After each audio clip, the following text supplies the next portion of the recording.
الحمد لله الحمد لله رب العالمين والصلاة والسلام على سيد الأنبياء والمرسلين أما بعد فأعوذ بالله من الشيطان الرجيم بسم الله الرحمن الرحيم سرکار مدینہ صلی اللہ تعالی علیہ وآلہ وسلم کا فرمان ہے، اے لوگو، بے شک روز قیامت اس کی دہشتوں اور حساب و کتاب سے جلد نجات پانے والا شخص وہ ہوگا جس نے تم میں سے مجھ پر دنیا کے اندر بکثرت درود شریف پڑھے ہوں گے۔ الصلاۃ والسلام علیک یا رسول اللہ وعلی آلک و صحابک یا حبیب اللہ۔ معزز سامعین، آج جس موضوع پہ میں نے عرض گزار ہونا ہے وہ ہے کہ قربانی کیوں کرتے ہیں۔ آئیے ہم سنتے ہیں کہ ہم قربانی کیوں کرتے ہیں۔ قربانی کا حکم اللہ پاک اور اس کے پیارے حبیب صلی اللہ تعالی علیہ وآلہ وسلم نے دیا ہے، اور یہ چند شرائط کے ساتھ مسلمان پر واجب ہوتی ہے، اس لیے ہم قربانی کرتے ہیں اور انشاءاللہ کرتے رہیں گے۔ اللہ پاک نے قربانی کا حکم دیتے ہوئے قرآن کریم میں ارشاد فرمایا، فَصَلِّ لِرَبِّكَ وَانْحَرْ، تو تم اپنے رب کے لیے نماز پڑھو اور قربانی کرو۔ تو اس حکم خداوندی پر عمل کرنے کے لیے ہم قربانی کرتے ہیں۔ اس موقع پر اس آیت مبارکہ میں بھی قربانی کا ذکر ہے، یہ بھی ہم سن لیتے ہیں۔ قُلْ إِنَّ صَلَاتِي وَنُسُكِي وَمَحْيَايَ وَمَمَاتِي لِلَّهِ رَبِّ الْعَالَمِينَ، تم فرماؤ بے شک میری نماز اور میری قربانیاں اور میرا جینا اور میرا مرنا سب اللہ کے لیے جو رب سارے جہاں کا۔ اسی طرح جب نبی کریم صلی اللہ تعالی علیہ وآلہ وسلم کی بارگاہ میں صحابہ کرام رضی اللہ تعالی عنہ نے عرض کی کہ قربانیاں کیا ہیں، تو آپ صلی اللہ تعالی علیہ وآلہ وسلم نے ارشاد فرمایا، سنت ابیکم ابراہیم، یعنی قربانی کرنا تمہارے باپ ابراہیم علیہ السلام کا طریقہ ہے۔ ایک اور حدیث میں ہے، جو قربانی کی وسعت رکھتا ہے اور قربانی نہ کرے تو وہ ہماری عیدگاہ کے قریب نہ آئے۔ قربانی کرنا کس پر واجب ہے؟ 10 ذی الحجہ کی صبح صادق سے لے کر 12 ذی الحجۃ الاحرام کے غروب آفتاب کے درمیان اگر کوئی مسلمان عاقل بالغ مقیم اور صاحب نصاب ہو اور وہ نصاب اس کے فرد اور ضروریات زندگی میں مستغرق یعنی ڈوبا ہوا نہ ہو تو اس صورت میں قربانی واجب ہوگی۔ مسافر پر قربانی واجب ہے، جو شرعاً مسافر ہے اس پر قربانی واجب نہیں۔ ایسے جانور کی قربانی جائز ہے جو اپنے قربانی کی عمر پوری کر چکا ہو مگر اس نے دانت نہ نکالے ہوں۔ بقرعید کے موقع پر بیوپاری گاہکوں سے کہتے ہیں کہ ہمارے اس جانور نے اگرچہ دانت نہیں نکالے مگر اپنی قربانی کی عمر کو پہنچ چکا ہے، تو گاہک وہ جانور خریدنے کے لیے تیار کہتے ہیں کہ دانت نکالنا ضروری ہے۔ اگر وہی جانور جو بیوپاری آدھی قیمت پر دینے کے لیے تیار ہو جائے تو گاہک اسے خرید لیتے ہیں۔ ہمیں اس میں کیا کرنا چاہیے؟ جو جانور قربانی کی عمر پوری کر چکے ہیں ان کی قربانی جائز ہے، اگرچہ انہوں نے دانت نہ نکالے ہوں۔ قربانی کے جائز ہونے کے لیے اونٹ کی عمر کم از کم 5 سال، گائے کی 2 سال اور بکرا بکری دمبا دمبی اور بھیڑ کی 1 سال ہونا ضروری ہے۔ البتہ اگر دمبا یا بھیڑ کا 6 مہینے کا بچہ اتنا بڑا ہو کہ دور سے دیکھنے میں سال بھر کا معلوم ہوتا ہو تو اس کی قربانی بھی جائز ہے۔ یاد رکھیے، اگر قربانی قربانی جائز ہونے کے لیے جانوروں کی عمر پوری ہونا ضروری ہے، نہ کہ دانت نکالنا، کیونکہ جو جانور آزاد کر چرتے اور نوچ نوچ کر گھاس کھاتے ہیں وہ مسلسل دانتوں سے گھاس کھینچتے رہنے کے سبب اپنی قربانی کی عمر پوری ہونے سے پہلے ہی دانت نکال دیتے ہیں، اور جو جانور بندھے ہوئے ہوتے ہیں بسا اوقات عمر پوری ہونے کے باوجود دانت نہیں نکال پاتے۔ جانوروں کی عمر کے معاملے میں لوگ بیپاریوں پر اس لیے اعتماد نہیں کرتے کہ کثرت سے جھوٹ اور دھوکہ دہی کے باعث ان کا بیپاریوں سے اعتماد ہو چکا ہوتا ہے۔ بعض بیپاریوں جانوروں کی کئی ہوئی دم ٹیپ لگا کر جوڑ دیتے ہیں، اور جس رنگ کے جانور کے بال ہوتے ہیں ٹیپ پر اس طرح کا رنگ لگا دیتے ہیں جس کے باعث خریدار کو یہ معلوم نہیں ہو پاتا کہ جانور کی دم کٹی ہوئی ہے، اور پھر جب وہ بیچارہ اسے گھر لے جا کر دم سے پکڑتا ہے تو دم نکل کر اس کے ہاتھ میں آ جاتی ہے۔ اس طرح بعض بیپاری جانوروں کے دانت دکھاتے ہوئے بھی دھوکہ دہی سے کام لیتے ہیں۔ اگرچہ سب بیپاری دھوکے باز نہیں ہوتے، مگر لوگ ایماندار بیپاریوں پر بھی اسی لیے اعتماد نہیں کرتے کہ دودھ کا جلا چھاچ پھونک کر پیتا ہے۔ اگر بیپاری باشرف نیک آدمی ہے اور وہ کہتا ہے کہ جانور کی عمر پوری ہے، گاہک کو اس پر اعتماد ہے کہ وہ جانور کی عمر بتانے میں جھوٹ نہیں بول رہا، تو اس صورت میں اگر گاہک نے اسے جانور خرید کر قربانی کر لی تو اس کی قربانی ہو جائے گی، اگرچہ دانت نہ نکلے ہوں۔ بہتر یہ ہے کہ قربانی کا جانور چاہے وہ گائے ہو یا بکرا دانت کا ہونا چاہیے۔ بکرا اگر 4 دانت کا ہو تو اس کا گوشت زندہ ہوتا ہے، مگر ہمارے یہاں 2 دانت کی رسم چل پڑی ہے۔ جانور خریدنے والے بھی 2 دانت کا مطالعہ کرتے ہیں اور بیپاری بھی 2 دانت کی سزائیں لگاتے ہیں۔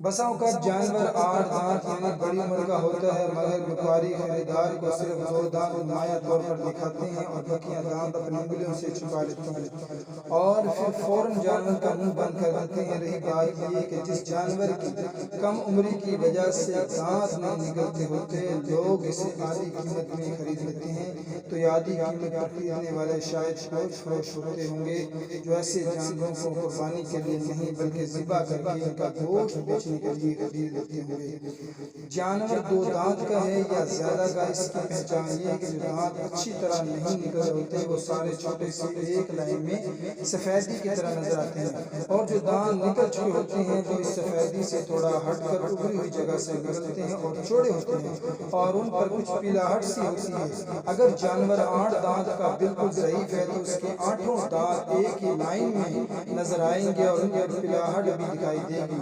بہرحال جانوروں کے دانتوں کی پہچان ہر ایک نہیں کر سکتا، لہذا جانور خریدتے وقت تجربہ کار آدمی کا ساتھ ہونا بہت مفید ہے۔ جس طرح انسان کو تکلیف دہ چیزوں سے اذیت پہنچتی ہے اور وہ اپنے آپ کو ان سے بچانے کی کوشش کرتا ہے، ظاہر ہے اسی طرح جانوروں کو بھی تکلیف دہ چیزوں سے اذیت ہوتی ہے۔ چند پیسوں کی خاطر اس طرح بڑے جانوروں کو چھوٹی گاڑیوں میں زبردستی گھسا کر لٹکا کر رسیوں سے باندھ کر لانا، بلا وجہ جانوروں کو ایذا دینا اور ان پر ظلم کرنا ہے۔ جانور پر ظلم کرنا مسلمان پر ظلم کرنے سے بھی سخت ہے، کیونکہ مسلمان کو مقابلہ کرے گا، عدالت میں جا کر کیس کر دے گا، اس کے علاوہ وہ بہت کچھ کر سکتا ہے، لیکن یہ بے جان جانور اس کے آگے فریاد کرے گا۔ یاد رکھیے مظلوم جانور بلکہ مظلوم کافر کی بھی دعا قبول ہوتی ہے۔ جنہوں نے ایسا کیا ہے وہ توبہ کرے اور آئندہ ہرگز اس طرح کے انداز اختیار نہ کرے۔ عید کے تینوں دن قربانی کرنا جائز ہے، البتہ پہلے دن قربانی کرنا افضل ہے۔ عید کے پہلے دن عموماً قصاب زیادہ پیسے لیتے ہیں، تو بعض لوگ تھوڑے سے پیسے بچانے کے لیے افضل عمل کو چھوڑ کر عید کے دوسرے یا تیسرے دن قربانی کرتے ہیں۔ یوں چند پیسوں کی خاطر اتنا مہنگا جانور لانے کے باوجود پہلے دن قربانی کرنے کی فضیلت پانے سے خود کو محروم کر دیتے ہیں۔ پہلے دن قصاب کا زیادہ رقم لینا اگرچہ نفس پر گرا گزرتا ہے، مگر ہمیں اپنا یوں ذہن بنانا چاہیے کہ جو نیک عمل نفس پر جتنا زیادہ گرا گزرتا ہے اس کا ثواب بھی اتنا ہی زیادہ عطا کیا جاتا ہے۔ یاد رکھیے عید گاہ کے دن جانور ذبح کرنے سے افضل کوئی عمل نہیں ہے، لہٰذا کوئی مجبوری نہ ہو تو پہلے ہی دن قربانی کی جائے۔ اگرچہ کچھ رقم زیادہ خرچ ہو گئی ہے لیکن اس کو نقصان نہ سمجھا جائے، بلکہ اس کے عوض آخرت میں ملنے والے عظیم ثواب پر نظر رکھی جائے۔ اگر کسی کے گھر میں دوسرے یا تیسرے دن دعوت ہوتی ہے اس وجہ سے وہ پہلے دن قربانی نہیں کرتا تو اسے چاہیے کہ کہ پہلے دن قربانی کر کے اس کا گوشت فریج میں رکھ لے اور اگلے دن دعوت میں استعمال کر لے، کیونکہ ایک دو دن میں گوشت کے ذائقے میں کوئی خاص فرق نہیں پڑتا۔ فقط لذت نفس کے لیے پہلے دن قربانی کے عظیم ثواب سے محروم ہو جانا دانش مندی نہیں بلکہ محرومی ہے۔ جس طرح تاجر مال کے نفع پر نظر رکھتا ہے، اسی طرح ہر مسلمان کو چاہیے کہ وہ مال کے نفع سے زیادہ نیکیوں کے نفع پر نظر رکھے اور اس کے لیے کوشش بھی کرتا رہے۔ بکرے اور دمبے وغیرہ کو مخصوص گنجے میں جگڑ کر ذبح کرنے میں اور تو کوئی حرج نہیں ہے، لیکن ایک سنت ترک ہو جاتی وہ یہ کہ ذبح کرنے والا اپنا دایاں یعنی سیدھا پاؤں جانور کی گردن کے دائیں یعنی سیدھے حصے یعنی گردن کے قریب پہلو پر رکھے اور ذبح کرے۔ البتہ اس گنجے کے ذریعے جگڑنے میں ایک فائدہ یہ بھی ہے کہ جانور کہیں غیر ضروری تکلیف سے بچ جاتا ہے۔ مثلا بعض لوگ بکرے کو اٹھا کر پٹکتے ہیں یا پتھریلی زمین پر گراتے ہیں، جو یقیناً بلا وجہ کی ایذا ہے، لیکن اس مخصوص گنجے کے ذریعے لٹانے میں یہ دونوں تکلیف نہیں ہوگی۔ نیز اس گنجے کی ہدایت ایسی ہے کہ جانور کو لٹا کر پیٹ سے جگڑ لیا جاتا ہے اور پاؤں آزاد ہو جاتے ہیں، تو طبی لحاظ سے بھی اچھا ہے، اس لیے کہ جانور جتنا زیادہ ہاتھ پاؤں مارے گا اتنا ہی مدر سے خون بہ جائے گا۔ بہرحال شکنجے میں کس کر ذبح کریں یا رسیوں سے باندھ کر جانور کو بے جا تکلیف دینے کی ہرگز اجازت نہیں۔ جو لوگ بکرے کی گردن چٹکا دیتی ہیں یا بڑے جانور کی چھرا گھونپ کر دل کی رگیں کاٹ دیتے ہیں یا ذبح کرتے ہوئے ہڈی پر چھری مارتے ہیں، تو انہیں اس سے بچنا ضروری ہے۔ خدا نہ خواستہ مرنے کے بعد بھی یہی جانور مسلط کر دیا گیا تو پھر کیا بنے گا۔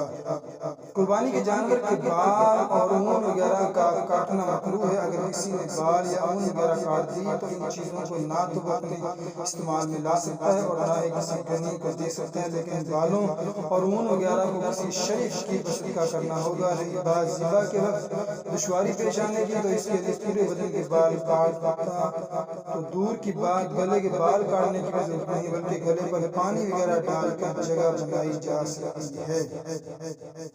جانور ذبح کرنے کے لیے باوضو نمازی اور داڑھی والا ہونا شرط نہیں، لہٰذا اگر داڑھی منڈے بے وضو اور بے نمازی شخص نے بھی جانور ذبح کیا تب بھی جانور حلال ہو جائے گا۔